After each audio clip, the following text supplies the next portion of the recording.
Moving to a different country, it is important to solve a large amount of problems, starting with the right way of immigration, renting a flat, putting your children to school, and so on. Today, we will talk about the main mistakes that right-away immigrants make, and we will talk about how to avoid them. So stay tuned.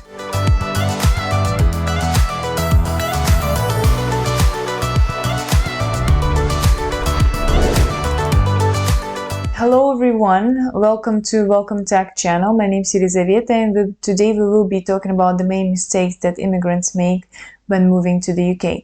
And the first thing is, of course, the immigration path. What's important about that is that most of the visas, they provide you a possibility to settle in the UK, to get an ILR, which is an indefinite leave to remain, and passport, at least after 5 years of living in the UK. And a 5-year path is quite a long one. So I wanted to tell you about two immigration schemes that not many people talk about, and they choose something else instead of them, but they should be choosing them because they are easier to get sometimes and they can lead you to the passport faster. So these are the Innovator Founder Visa for entrepreneurs that want to launch their business in the UK. There are many programs for entrepreneurs in the UK, and this is one of them that you should be considering if you want to launch an innovative business. And the second one is the Global Talent Visa that is focused mainly on IT specialists, and this is a great opportunity for IT specialists to get a lot of rights, much more rights in the UK that other people get. For example, when you are moving through a skilled worker visa, you're very tied to your employer, while the Global Talent Visa gives you an opportunity to not be tied to an employer. You can work on any employer you want. You can get fired, you can change jobs, it does not matter. It does not affect your status.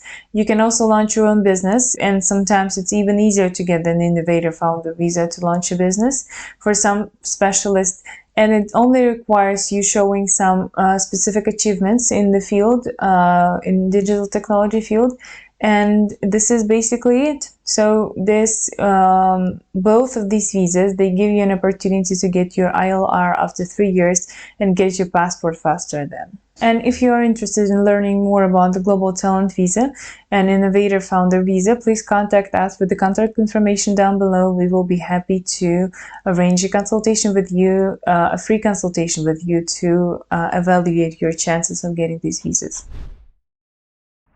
The second main step in relocation to the UK is choosing the city. Of course, when choosing the city, you should take into consideration several nuances.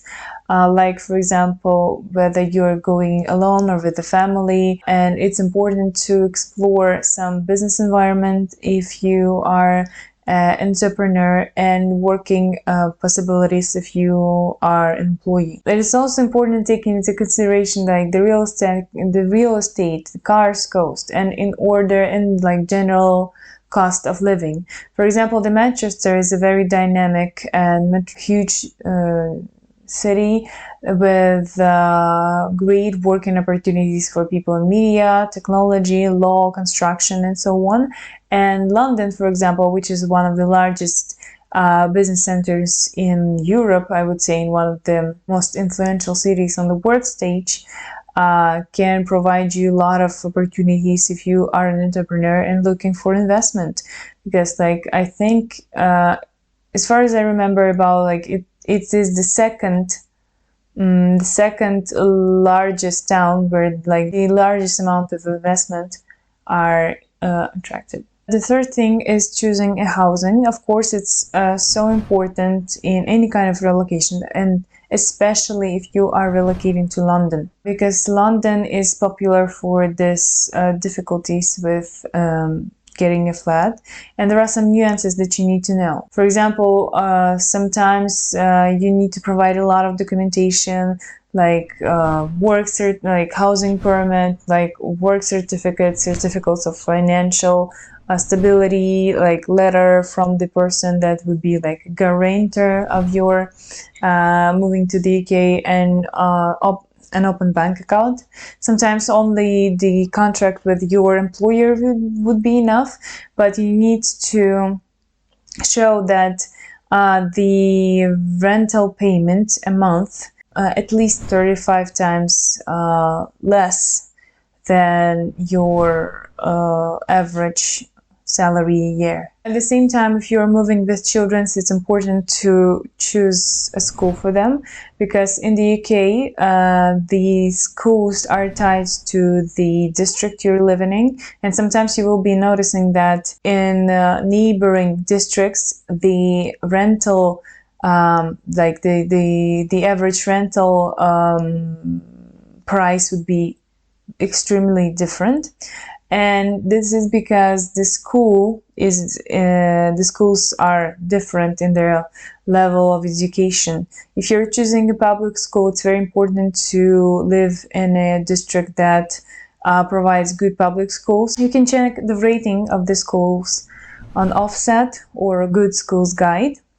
Sometimes when you do not want your child to study in a public school, you can choose private schools, which cost about 10 to 15k pounds a year, and sometimes they can cost up to 40k pounds. And the last thing is, of course, the correct staging and understanding your goals, because moving to the UK, it's very important to understand whether do you want to get a UK passport in future or not.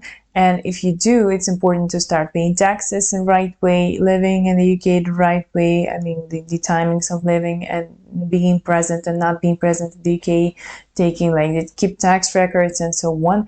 It's very important to start it from scratch, so you do not have any other problems when you will be applying for ILR or passport.